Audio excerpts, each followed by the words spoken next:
Você sabia que existem pontos estratégicos para posicionar satélites de observação? Você sabia que existem pontos estratégicos para a gente procurar asteroides? Enfim, eles existem e hoje nós vamos falar sobre eles. Vamos falar sobre os pontos de Lagrange ou pontos lagrangianos. Então, vamos lá e assiste o vídeo até o fim, porque eu vou resolver hoje uma questão da Internacional de Astronomia. É só esperar a vinhetinha e a gente vai lá para a lousa. Vamos lá!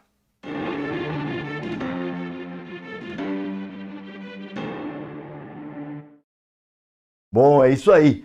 Você já sabe, né? Eu fico bem mais à vontade aqui na lousa para explicar algumas coisas, principalmente quando são coisas mais complicadas. Bom, pontos de Lagrange, deixa eu te falar, nem são coisas assim tão complicadas, tá? Na década de 50, mais ou menos, 1950, dois matemáticos, Euler e Lagrange, eles bolaram uma matemática que caso você vá para a universidade, você vai fazer matemática, física, enfim, você vai aprender a mexer com ela, tá? Com a energia, enfim.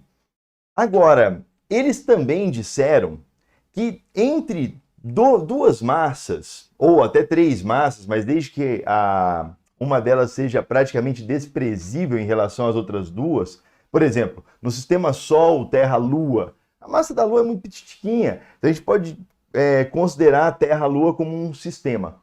Nessa época, os matemáticos mexiam muito, trabalhavam muito com sistemas de três corpos.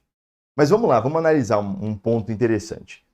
Segundo Euler e Lagrange, existem ao redor de uma órbita 5 pontos onde, presta bem atenção porque eu vou falar isso, isso pode te confundir um pouco, onde uma terceira massa, um terceiro corpo, um corpo de prova, enfim, uma massa de teste, vai ficar em equilíbrio, vai ficar em repouso em relação à órbita, em relação ao, por exemplo, aqui em relação à Terra, ou até mesmo, né, vai ficar girando em torno do Sol. Bom, melhor falar assim, vai ficar em repouso em relação à Terra.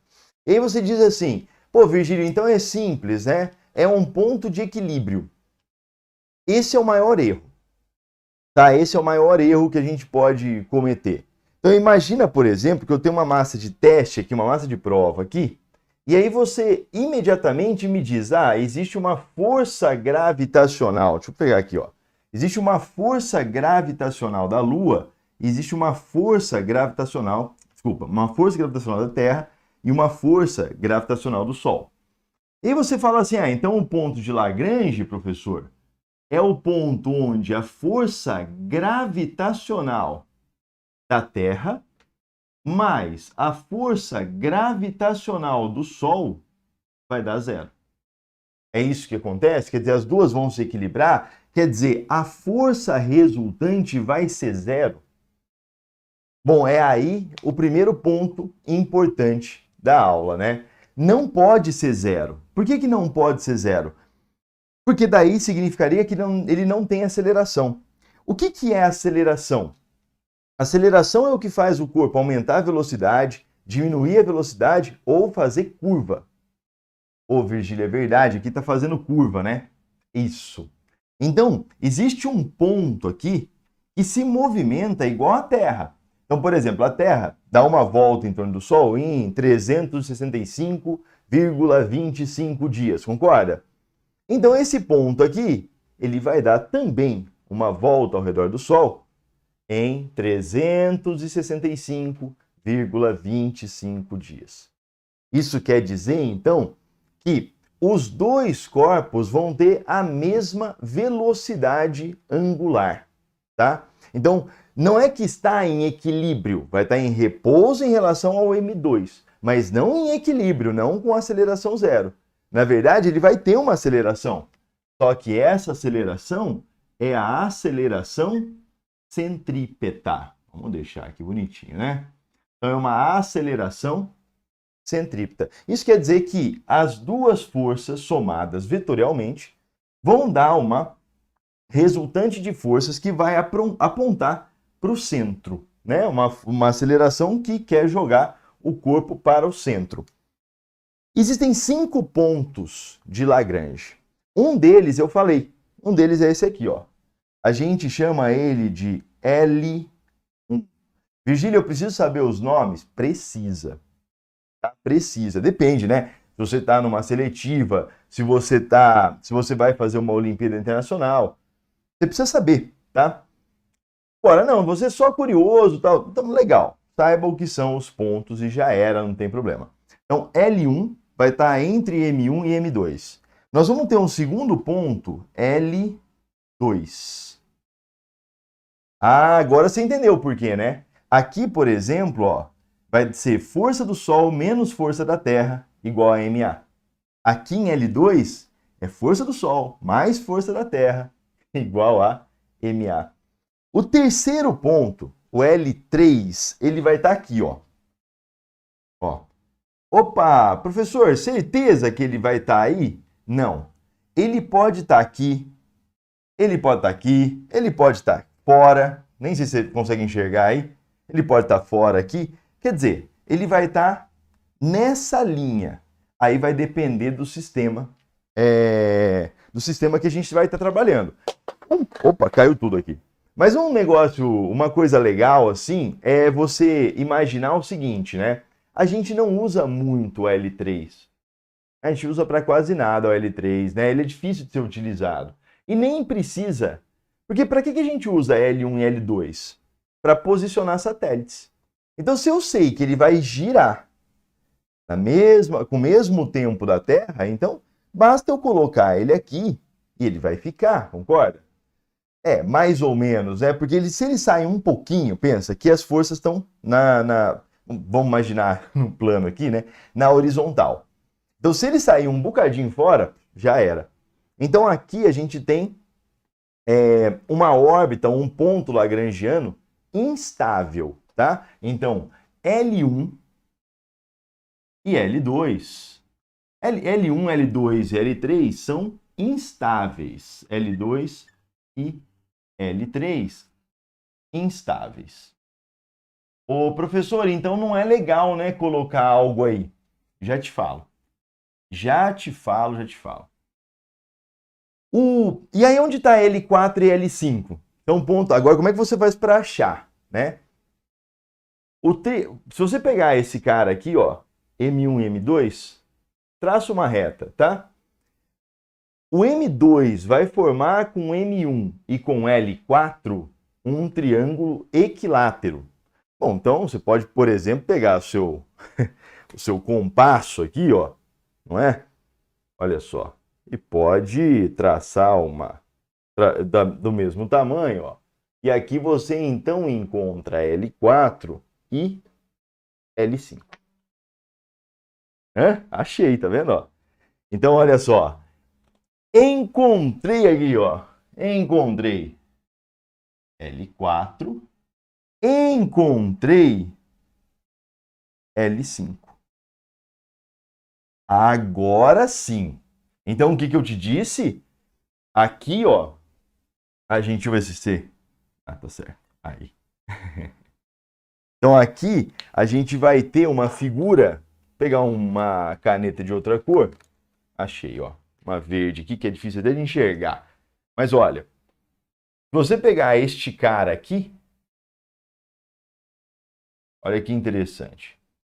Este cara, ele vai formar, né, um triângulo equilátero. Ou seja, este ângulo aqui, ó, sempre 60 graus. Mesma coisa com o L5. Então agora você sabe encontrar os pontos de Lagrange. Aqui você pode estar se perguntando assim, Virgílio, mas espera aí, se eu posicionar um corpo aqui, ele vai ser atraído tanto para a Terra quanto para o Sol. Bom, tá certo, eu até sei que a força do Sol é maior do que a da Terra, mas a aceleração não vai estar apontando para o Sol, né? Muito bem observado. Observou muito bem, parabéns. Não vai estar apontando para o Sol, vai estar apontando numa região por aqui, assim, ó, tá? Mais aqui para o lado, ó, bem próximo do centro do Sol, né? Do centro de gravidade do Sol, mas não no centro. Aí o que vai acontecer? Esse ponto ele vai ficar, se eu colocar um satélite aqui, um asteroide, alguma coisa, ele até vai tentar sair, mas aí por uma força chamada força de Coriolis, ele vai acabar ficando aqui. Então L4 e L5 se tornam as regiões ou os pontos lagrangianos, L4 e L5, estáveis. Aí você pode falar assim, pô, Virgílio, então agora sim, hein? Eu não vou colocar o satélite em L3, porque eu não vou colocar o satélite em L3, porque o Sol vai estar sempre, né, no meio do caminho. Ele não vai ser difícil enviar informação para o satélite e receber a informação do satélite, tá? Bom, eu não vou colocar em L1 e L2 porque são instáveis. É aí que é o problema. Na verdade, a gente sempre coloca em L1 e L2. A gente prefere colocar em L1 e L2. Porque como L4 e L5 são estáveis, aqui também vai acumular muito lixo espacial. Se passar um asteroidezinho ou alguma coisinha, vai ficar acumulado aqui, ó. Só para você ter uma ideia, um negócio interessante, né? Se a gente pegar o sistema Sol-Júpiter, Júpiter é muito pesado, né? Lembra que entre Marte e Júpiter tem um cinturão de asteroides. E aí você olha para o cinturão, legal. Se você olhar para a órbita de Júpiter, tem 2 pontos de concentração absurda de asteroides. Que a gente chama de asteroides gregos e troianos. Então lá nos gregos tem o Agamenon, Aquiles, nos troianos tem Paris, Helena, enfim. Então tem os asteroides aqui e os asteroides aqui. Então, se você olhar para a órbita, vai ter uma concentração muito grande de asteroides em L4 e L5. Então, a gente prefere colocar os satélites aqui, ó, tá? Porque daí basta uma correção pequena. Então, precisa ter uma correção? Precisa, mas ela é pequena. E aí ela nem gasta muito combustível, nem nada. Então, precisa ter a correção, mas é pitiquinha, tá? Professor, deixa eu entender, então. Então eu vou pegar a força gravitacional. Vamos lembrar que é a força gravitacional, né? Ó, G, massa, não é? Aí eu posso falar do Sol, né? Então, vamos lá. Dividido pela distância até o Sol, então massa do Sol, mais G, M, agora da Terra, tá? Dividido pela distância até a Terra.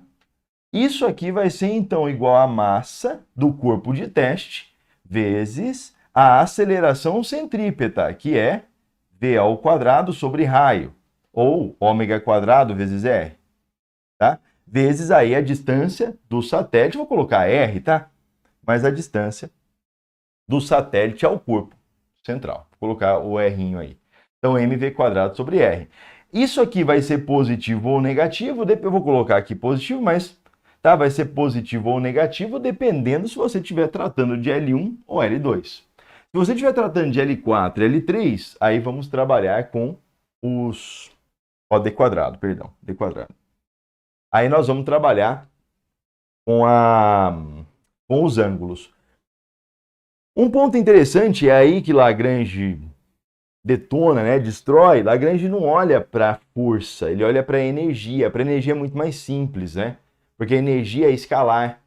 Então, olhando para a energia, então energia potencial, energia cinética, a gente chega no mesmo resultado. Eu vou te mostrar uma imagem ali que mostra, que te diz onde estão os máximos e mínimos de energia. E ali dá para entender certinho onde está posicionado, onde estão posicionados L1, L2, L3, L4 e L5. Mas no caso de você precisar fazer um cálculo, tá? Show de bola. Quem são os satélites mais famosos? Então, para você ter na sua cabeça. L2, geralmente, a gente coloca satélites para observação do universo. Então, um satélite muito famoso é o WMAP. Mas também a gente tem o Planck, o Herschel, temos alguns satélites.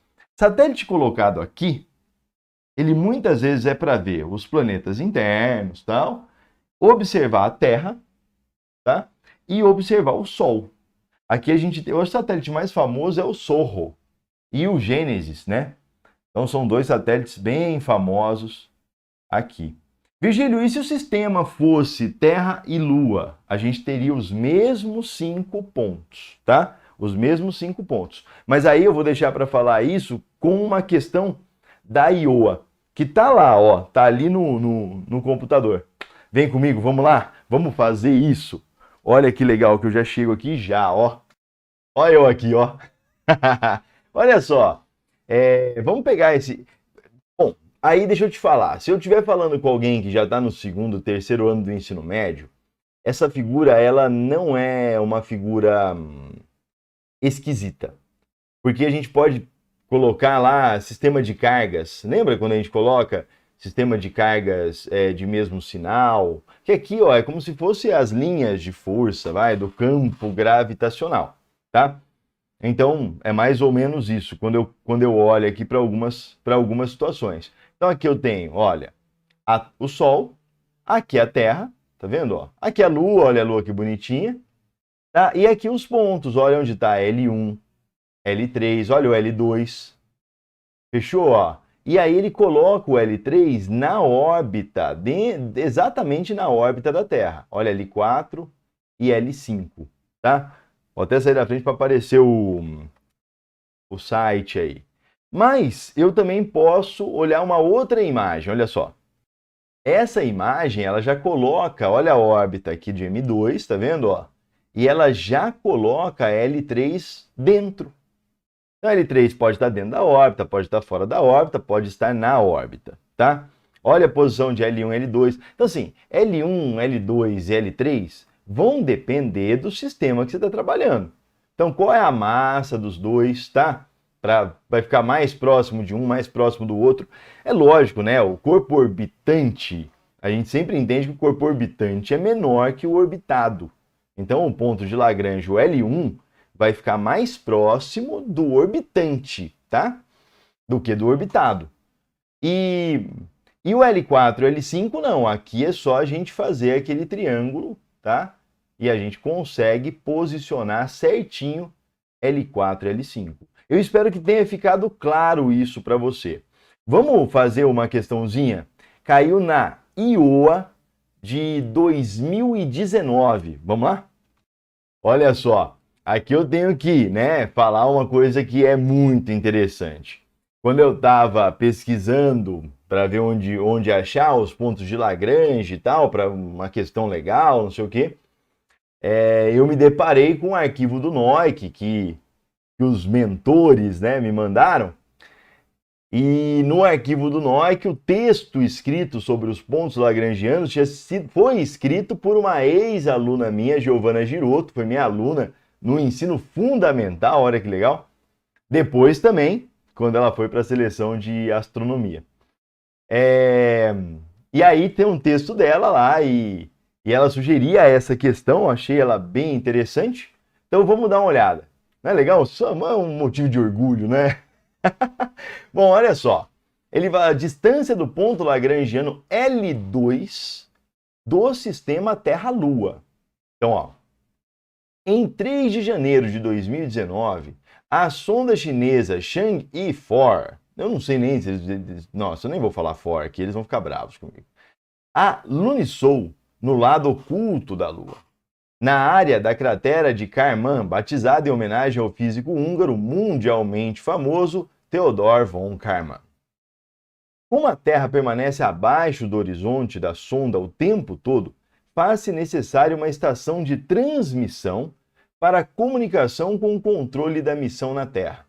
Para este propósito, a Agência Espacial Chinesa lançou uma espaçonave, a Keqiang, que foi colocada em uma órbita halo ao redor do ponto lagrangiano externo do sistema Terra-Lua L2, o outro lado da Lua. Bom, aqui também eu falei que você precisava saber, né? Mas você viu que mesmo na Iowa ele te falou isso. Ele te falou que o L2 está lá de fora, né? Então, calcule a altitude desse satélite à superfície da Lua. E ele fala, a órbita da Lua deve ser considerada como um círculo perfeito com raio 384.400 quilômetros, despreze as perturbações e de outros planetas. Deixa eu desenhar aqui rapidinho e já volto. Voltei. Nem percebeu que eu fui, né? Olha só. Mas olha que interessante. Aqui ele dá tudo isso aqui, então, claro, né? São valores dados, a massa da Terra, a massa da Lua, a massa do satélite, você vai ver que não precisa, distância da Terra até a Lua, que é essa aqui, tá bom? Então aqui é a Lua, aqui é a Terra, e ele quer saber a distância da superfície da Lua até L2, tá? Então, você percebeu aqui, ó, que o x é a distância até o centro da Lua, é o x que nós vamos descobrir para depois tirar desse x o raio da Lua e descobrir a distância até a superfície. Eu não vou fazer todas as contas com você. O que eu quero mesmo, você vai usar a sua calculadora, né? E depois vai dizer aí nos comentários se você acertou ou não. O que eu quero é te mostrar como faz isso. Então vem comigo, ó. Você percebe aqui que a gente tem a força da Lua, a força gravitacional, hein? Então, ó, força gravitacional da Lua mais a força gravitacional da Terra. Então, isso aqui vai ser o quê? Massa vezes a aceleração centrípeta. Então, força gravitacional da Lua, hein? Em L2. Então, vai ser G massa da Lua vezes a massa que está posicionada em L2, dividido, agora olha só, a distância do centro da Lua até L2 eu chamei de x, dividido por x ao quadrado, mais a força gravitacional da Terra vai ser G vezes massa da Terra vezes m', que é a massa do satélite, dividido, agora olha a distância, a é r, né? Ou a distância da Terra, melhor, né? Eu pus ali a distância da Terra. Então, olha, é a distância da Terra à Lua, distância da Terra à Lua, mais x. Isso tudo ao quadrado. Isso aqui vai ser, então, massa vezes velocidade ao quadrado sobre r. Bom, então tá, vamos colocar o R aqui, a gente já pensa nesse R, sobre R. Beleza? Vamos continuar. Antes da gente continuar, talvez seja legal você se lembrar também que isso aqui é M vezes ômega quadrado vezes R. Olha que o R eu ainda não quis te falar o que é, né? Então vamos entender, vai. É G, então vai, G vezes massa da Lua, M', dividido por x ao quadrado, que é o que eu vou descobrir, mais G, massa da Terra, m', dividido pela distância. Eu falei que era d, né? Então, d mais x ao quadrado. Isso vai ser igual a m vezes, agora é hora de ver, hein? Quem é esse R? Bom, esse R é a distância de L2 até o corpo central. Ah, então é R mais X, né, professor? Parabéns. Então isso aqui, ó, é D, né, D mais X. Show de bola. A gente já entendeu, então, que o M eu posso cortar. Então, ó, eu vou cortar o M'. Cortei, cortei, cortei. Então, beleza, não depende da massa do satélite. Isso é muito importante, hein? Isso aqui é muito importante. Vou voltar na cor certa aqui. Show. Agora vem comigo. Não, vou até voltar na cor. Olha que interessante. Vamos entender esse ômega quadrado? Tem que substituir ele, né? Então, ômega é o tempo da Terra, tá? É o tempo... Desculpa. É o tempo da Lua. Então, você vai fazer o seguinte, ó. Você vai fazer o seguinte, você vai fazer assim, ó. A força, uma órbita circular, né? Ele falou no exercício. Então, a força gravitacional vai ser igual à força centrípeta. Então, a gente tem que G vezes emão vezes eminho, dividido por r quadrado, eu chamei de d quadrado, né? Por d quadrado, vai ser igual a m vezes ômega ao quadrado vezes d. Não é isso? Então isso aqui, por quê? Olha, eu estou falando daqui, ó, para achar a velocidade angular aqui. Porque vai ser igual, né? Tá? Então, como vai ser igual, manda bala, vou fazer com um d, tá bom? O M já era, então eu vou pegar o giz verde claro para cortar o M, ó. o m já era, e aí eu sou capaz, então, de achar o ômega quadrado. Então, o ômega quadrado vai ser g vezes m dividido por d ao cubo. Fechou? Vamos guardar isso aqui, hein? Então, ó, vou guardar esse cara aqui para substituir ali embaixo. Então, vamos, ó. E aí, olha só, sabendo disso aqui, você vai substituir. Então, vai ficar g vezes, olha só, massa da Lua, dividido por x que eu quero, né? X ao quadrado, mais g massa da Terra, dividido por d mais x ao quadrado. Isso aqui vai ser igual, então, olha só, a g vezes a massa da Terra, né, a massa do corpo central, dividido por d ao cubo. Isso tudo multiplicado por d mais x. Aqui você já deve ter percebido, né, que a gente vai poder cortar a constante gravitacional. Aí, a massa da Lua é conhecida, a massa da Terra é conhecida. Eu vou só te falar uma coisinha que talvez você precise, porque a ideia não é a gente ficar aqui resolvendo a parte matemática. Porque agora, olha só, virou matemática, tá vendo? Então, claro, você vai pegar a sua calculadora, tá? Pega a calculadora e vai lá com muita paciência fazendo todas as contas. Ou você vai com os argumentinhos matemáticos até tentar simplificar um pouquinho, tá?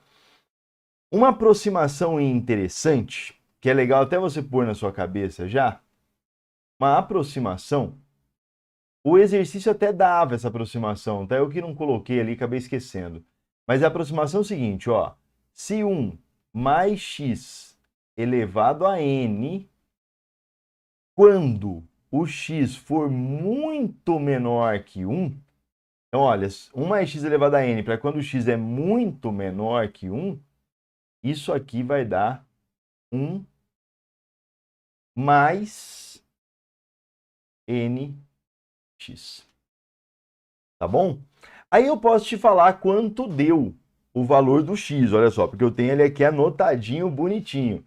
Aí você vai fazer todas essas contas e deve chegar num x muito próximo a 61.524. E isso aqui, aí você tem que lembrar, né? Que isso aqui é a distância, lembra? A distância ao centro da Lua. Ó, tá? Ficou feio. Ao centro da Lua. Ou seja, ele quer em relação à superfície. Se ele quer em relação à superfície, você vai tirar deste valor 1.000, vamos ver quanto, ó, ele deu aqui, ó, 1.737. Você vai tirar daqui 1.737 quilômetros. E isso vai dar o valor esperado pela IOA. Também está anotado aqui em algum lugar, peraí. Vai dar um valor esperado pela IOA de 59.000. Então, essa aqui era a distância, né? Essa aqui, então, era a resposta. 59.787 quilômetros. Então, essa aqui é a distância até a superfície da Lua. Então, você pode perceber, você fala assim, olha, Virgílio, mas essa questão, então, ela não é difícil. Não! Se você souber, né? Se você souber trabalhar aqui com esse desenho e lembrar, por exemplo, como que calcula a velocidade angular, então já foi bom, porque é uma revisão, né? Então, a velocidade angular você vai calcular para a Lua, em relação à distância da Terra à Lua e tal. Essa aproximação aqui ele dá no exercício, então os exercícios dão essa aproximação, mas é legal já saber, né? Não custa nada saber isso aqui. E aí você faz a conta. Então, é claro, né? Você vai falar para mim assim, essa conta é fácil, Virgílio? Não, essa conta não é nada fácil. A conta é chata de fazer, é muito número e tal. Mas lembra que você está ali com a tua calculadora. E se você está ali com a tua calculadora, a coisa fica um pouquinho mais tranquila, um pouquinho menos complicada.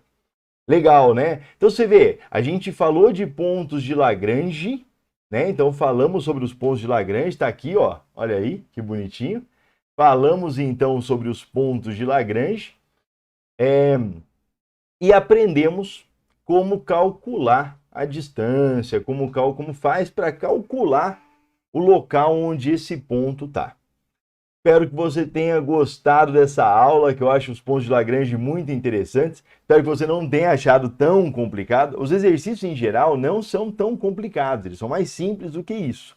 Mas eu quis mostrar para você um exercício de uma Olimpíada Internacional, para você ter uma ideia do que te aguarda lá. Mas é isso, então não se esqueça, por favor, de curtir o vídeo, de compartilhar, de se inscrever no canal. Eu não estou inscrito, não estou inscrita ainda, então se inscreva no canal, por favor. E a gente se vê numa próxima. Até mais, tchau, tchau.